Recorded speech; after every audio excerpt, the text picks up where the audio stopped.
Allez, de retour dans Y'a plus qu'à pour cette deuxième partie. On est au salon du tourisme. J'ai deux invités avec moi. Jean-Marc Lafay, bonjour. Bonjour. On vient avec vous dans un instant. Et Ludovic, bonjour. Bonjour. Ça va bien? Ça va. Bon, alors si Ludovic est là aujourd'hui, c'est parce qu'il va être intronisé par la confrérie des chevaliers des Rillettes. Alors mais qu'est-ce qui s'est passé pour qu'on arrive à ça? Dites-moi, parce que Ludovic, vous venez du Cameroun, c'est bien ça? C'est ça. Bon, alors comment c'est arrivé tout ça? C'est une idée en fait tout simplement pour rendre hommage à ces étudiants étrangers qui viennent jusqu'en Sarthe se former. On a une belle université, on a de belles écoles d'ingénieurs. Ces jeunes des pays viennent se former en Sarthe. On voulait le faire savoir aux Sartois. Faire aussi découvrir le territoire à ces étudiants, dépasser un petit peu le cadre des études, et puis dire à ces étudiants à quel point on est content qu'ils viennent se former en Sarthe. Alors comment vous êtes arrivé en Sarthe, vous, Ludovic? Expliquez-nous un petit peu. Déjà, je suis arrivé en septembre 2010, après l'obtention d'une licence en sciences physiques à Douala au Cameroun. Et j'ai été parmi les meilleurs en licence au Cameroun. Je suis arrivé à l'Université du Maine.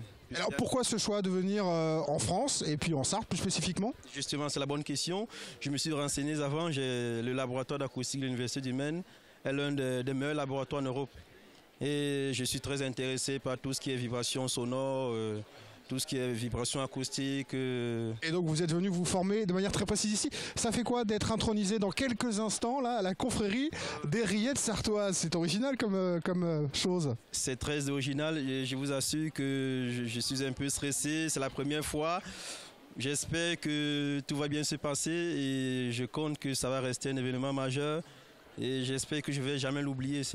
Je n'en doute pas. Jean-Marc, c'est quoi l'idée de faire introniser ces étudiants? C'est qu'ils aient une trace de la Sarthe quelque part quand ils vont venir dans leur pays? De donner un témoignage affectif en fait, une relation affective entre le territoire, Le Mans, la Sarthe, ces étudiants, et puis espérer ensuite que cette image positive du territoire véhiculera au travers des réseaux sociaux de ces étudiants. Est-ce qu'on peut parler d'ambassadeurs un peu de la Sarthe, de jeunes étudiants qui en retournant vont parler, prêcher la bonne parole un petit peu? Alors je crois que l'idée a beaucoup plu à Jean-Claude Boulard, président de Le Mans Métropole, et il me semble, mais je ne veux rien dévoiler, il le fera peut-être d'ici quelques temps, en faire des ambassadeurs de la ville du Mans, oui tout à fait. En tout cas, si c'est pas le terme, en tout cas voilà, qu'ils aillent communiquer en effet la bonne parole. Est-ce qu'on peut un peu parler, vous venez du Cameroun, alors moi ce qui serait bien, parce qu'on est dans un salon du tourisme, qu'est-ce qu'on peut aller découvrir au Cameroun? Dites-nous un petit peu, faites l'inverse, parlez-nous de votre pays un petit peu.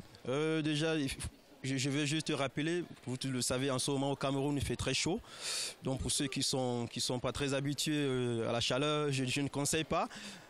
Mais il faut avouer qu'au Cameroun, tout ce qui est mer et tout ce qui est culture agricole, c'est très super. La nourriture aussi.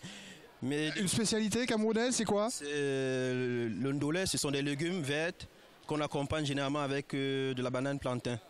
Et c'est le mets le plus consommé par des Camerounais. Ouais, et ça, on peut découvrir, il y a quoi? Alors, il y a la plage, il y a le soleil, évidemment, très chaud, vous me dites? Si. En fait, je suis à Douala et la plage, la ville, c'est à Kribi, c'est disons 40 km de Douala, c'est pas loin. Si, il fait très beau et tout le monde on se baigne à la plage. Et à l'inverse, en Sarthe, il fait pas trop froid du coup là, parce que je vous vois avec le pull et tout. Marquez, moi aussi, je l'ai le pull aujourd'hui. Mais vous êtes bien habitué à la Sarthe? Je vous assure que quand j'arrivais en 2010, c'était très difficile. J'avais une grosse doudoune.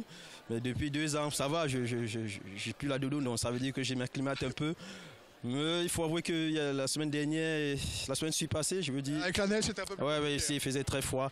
Mais ça va, on tient le coup, ça va. Un dernier mot pour terminer, monsieur Lafay. Les étudiants qui viennent en Sarthe viennent d'où et pourquoi ils viennent en Sarthe de manière générale? Pourquoi? Parce qu'on y a de très belles universités, des savoir-faire spécifiques de haut niveau, une belle école d'ingénieurs aussi, si on devait parler de licence par exemple. Et puis d'où ils viennent, il y a à peu près 1700 étudiants étrangers sur le domaine de l'université, sur le campus, et de mémoire ils viennent de 96 pays différents. Donc la Sarthe rayonne dans le monde, on ne le sait pas assez, c'est un petit peu l'objectif, c'est de mieux le faire savoir encore aux Sartois.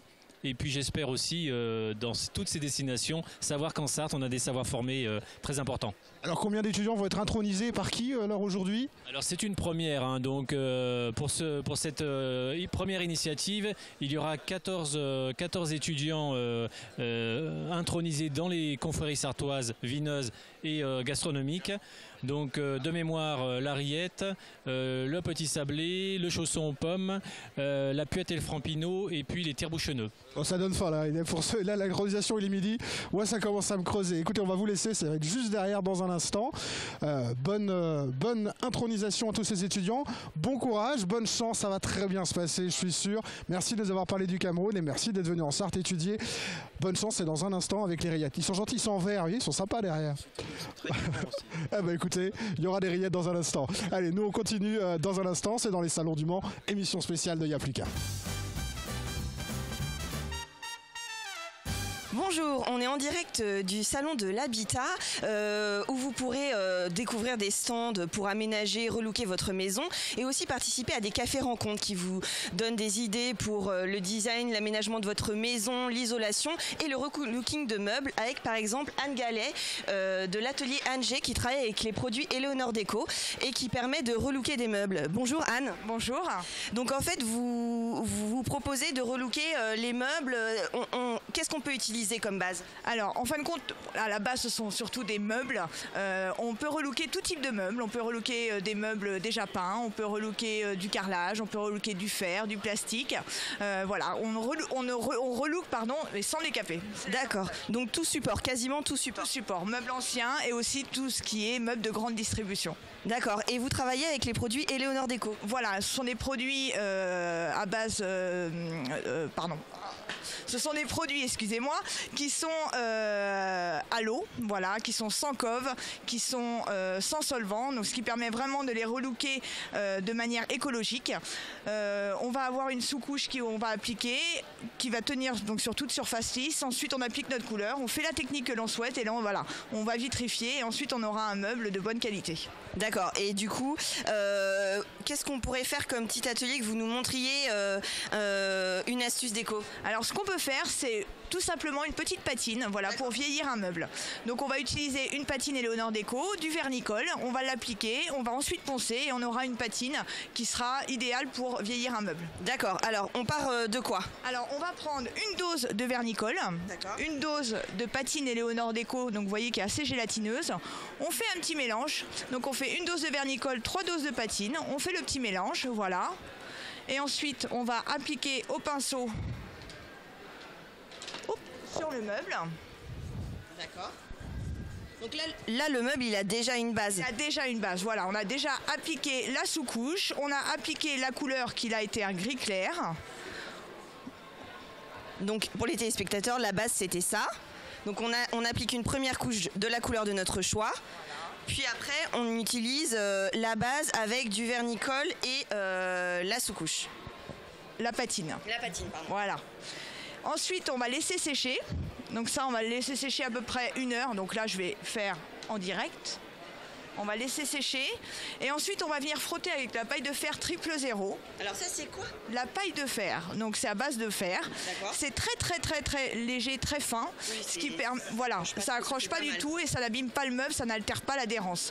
Et donc on va juste venir frotter sur le meuble pour lustrer la patine et faire ressortir les veines du bois. Et du coup, là, on a presque l'impression que c'est un meuble ancien en plus. Exactement, voilà. C'est ce qu'on a fait exactement sur la table que vous avez en dessous. On avait une couleur Havane, donc une couleur assez foncée. On a patiné blanc, donc j'ai ajouté une patine blanche dessus. J'ai frotté et voilà, on a l'impression d'avoir un meuble vieux par la couleur, mais voilà, qui est tout à fait tendance et d'aujourd'hui. Et donc l'astuce aussi, c'est qu'on peut par exemple relooker nos cuisines, c'est ça aussi? Voilà, donc le but, si vous voulez, par exemple, on a relooké des cuisines, toujours sans décaper. Donc on va relooker les meubles, on peut relooker le plan de travail grâce au béton ciré également, puisqu'ils font des bétons cirés pour petites surfaces. On peut relooker en rajoutant des pochoirs, on peut relooker en rajoutant du métal. Donc voilà, il y a toute une gamme qui permet vraiment de relooker son intérieur sans décaper et avec grande facilité. C'est très facile d'utilisation. J'ai beaucoup de clientes qui me disent vraiment merci parce que la facilité d'utilisation, d'application, même moi, dans le cadre de mon atelier, je travaille ces peintures-là parce que je trouve que ce sont vraiment des peintures de bonne qualité et agréables à travailler. D'accord. Et après, on rajoute donc du vernis pour vitrifier et que voilà, on puisse utiliser la cuisine. Donc le minimum, je veux dire, c'est une couche. Le maximum pour une cuisine, c'est 3 couches. Voilà. Après, on a une tenue, une qualité qui est impeccable. Voilà. Ça fait des années que les gens relookent avec cette peinture. Voilà, des gens qui ont relooké leur peinture, leur cuisine en 96 ont encore une cuisine de très bonne qualité. Oui, et je peux le dire puisque j'ai retapé toute ma cuisine avec les produits Éléonore Déco. Merci Anne-G. Vous pouvez la retrouver dans les cafés rencontres aujourd'hui et demain samedi. Et puis on se retrouve sur le plateau dans 15 jours pour une nouvelle astuce déco. Et merci Chloé, nous on continue notre voyage, là on va manger un petit peu. Laure Mario, expliquez-nous un petit peu ce qui se passe juste derrière nous. Bonjour, et aujourd'hui vous avez le droit à une démonstration de cuisine. Vous êtes sur un salon du tourisme et l'un des patrimoines du tourisme en Sarthe, c'est la gastronomie. Donc on ne fait pas que de le dire, on fait des démonstrations et on fait déguster les bons produits sartois aux visiteurs. Alors là, vous avez des jeunes en formation qui sont en train de cuisiner des brochettes, je crois. Oui, tout à fait. Alors, c'est d'autant plus valorisant pour nous que c'est donc un professeur, un enseignant qui accompagne ici 2 jeunes qui sont en formation au métier de la cuisine et qui font déguster leur propre réalisation. On va goûter tout à l'heure parce que ça a l'air très très bon en effet. Je suis aussi avec 2 chefs. Alors j'ai un Sartois d'origine qui est en Mayenne maintenant et puis un Sartois qui est Sartois et qui est président des logis. Ornay d'origine. Ornay d'origine, mais voilà, c'est la région quand même, on n'est pas très loin. 20 ans de Sarthe. Bon alors ça va, vous êtes acceptés sur LMTV, c'est bon, vous pouvez rester avec nous. Expliquez-nous un petit peu messieurs ce que sont les logis. Les logis, alors c'est 2700 établissements sur le plan international. Aujourd'hui, on appelle uniquement logis parce que vous savez qu'au départ c'était Logis de France parce que c'était uniquement sur le plan national. Aujourd'hui, le logis s'est étalé au niveau de l'Allemagne, de l'Espagne, de l'Italie, de la Belgique, enfin ainsi de suite. Aujourd'hui, le logis c'est vraiment l'Europe. C'est quoi la particularité des restaurants qui sont estampillés logis? Alors, estampillés logis, ce sont des établissements on dira à taille humaine avec des hôtels-restaurants où là on travaille encore les produits de terroir surtout quoi. Alors en Sarthe, ça fait combien d'établissements les logis à ce moment-là? Je veux voir le président sartois. 10 établissements. Alors qui sont situés à peu près où alors si en Sarthe, quelques exemples? Répartis sur toute la Sarthe, au nord Beaumont-sur-Sarthe, Saint-Calais, La Suze. Vous avez vous-même un établissement? Oui, bien sûr. Alors c'est quel votre établissement? C'est La Barque à Beaumont-sur-Sarthe. Alors c'est quoi votre particularité, votre restaurant, c'est quoi? La particularité, c'est qu'on travaille, on achète une carcasse, une demi-carcasse de bœuf fermier du Maine. Donc c'est un label qui est élevé sur la Sarthe, la Mayenne. Une partie. Vous cuisinez local quoi en fait? On cuisine local, voilà. On essaie d'acheter le plus possible nos produits de façon locale. Alors c'est quoi la spécialité du restaurant si on va vous rendre visite? La spécialité du restaurant, alors c'est une question piège ça, non? Question piège, oui, parce qu'on travaille aussi des poissons malgré qu'on soit à l'intérieur des terres. On travaille à partir du porc également, puisque c'est quand même une des spécialités de la Sarthe, le porc. Bien évidemment. Donc les rillettes, mais des recettes à base de rillettes, telles que l'omelette. On fait une omelette aux rillettes. Une quiche aux rillettes également. On peut manger tout le repas aux rillettes alors? On peut faire tout le repas aux rillettes, ouais. Bah ça c'est... On peut travailler sur une recette de rillettes au chocolat. Ah bah ça c'est bien sartois alors pour le coup. Et ce que je vous propose c'est qu'on termine cette petite séquence, on va aller goûter un petit bout. Moi on va essayer. Venez avec moi messieurs, me laissez pas tout seul manger, voyons. Voilà. Nous on va continuer bien sûr, on va aller voir des hommes en robe, on va aller découvrir les confréries sartoises. C'est tout de suite. Alors je vous l'avais promis, on est avec des hommes en robe. Bah oui, est-ce qu'on appelle bien ça des robes messieurs? Oui, on peut appeler ça des robes. Alors si vous avez des robes, c'est parce que vous faites partie de confréries. On en a 2 confréries aujourd'hui. Alors je reviens vers vous, vous faites partie de quelle confrérie? La confrérie du Petit Sablé de Sablé. Par exemple, vous faites quoi comme confrérie? Ça sert à quoi une confrérie? Une confrérie, c'est un rassemblement de bénévoles qui font la promotion d'un produit Ça peut être autre chose. Et là, en l'occurrence, du petit sablé de Sablé, qui est un produit qui existe depuis 1670. Donc, vous voyez, on n'est pas les premiers à faire la promotion pour ce petit produit. Alors, ce qui est sympa, c'est qu'en effet, il y a un peu de folklore. Vous avez les tenues, vous avez les grades. On en parlait. Vous êtes quoi, vous? Moi, je suis grand archiviste. Alors vous êtes quoi, cher monsieur? Grand argentier. Et vous? Le grand maître. Ce qui est bien, c'est qu'ils sont tous grands dans la confrérie des petits sablés. Allez, je vais voir vos collègues à côté. Vous êtes de quelle confrérie, cher monsieur? La confrérie des chevaliers de la Pouette et du Frampinot. Alors là, il va falloir vous m'aider un petit peu. C'est quoi la Pouette? Eh bien, la Pouette, c'est une petite cheville de bois qui permet d'obstruer le trou que l'on a fait sur l'avant du fût pour goûter le vin sans débonder la barrique, ce qui évite qu'elle prenne l'air. Voilà, vous avez tout compris, j'espère, vous qui nous regardez. Vous, c'est pareil, c'est quoi l'objectif de votre confrérie De promouvoir les bons vins de notre vallée, qui sont le célèbre Janière et le Coteau du Loir. Alors, ça fait combien de temps que votre confrérie elle existe, par exemple? Vous aussi, ça fait très longtemps? Ça fait très longtemps, et c'est l'association de 2 confréries qui se sont réunies pour en faire une seule. Oui. Ah, on vous souffle à côté, combien, chère madame? N'ayez pas peur, ça ne mord pas. Oh, moi, ça fait 30 ans que je m'occupe de la confrérie. Je ne suis qu'une gente dame, mais je répète, 42. 42. Bon. Confréries qui ont été rassemblées, le chevalier de la Pouette, qui était la partie sartoise, et Frampinot, qui était la partie vendômoise.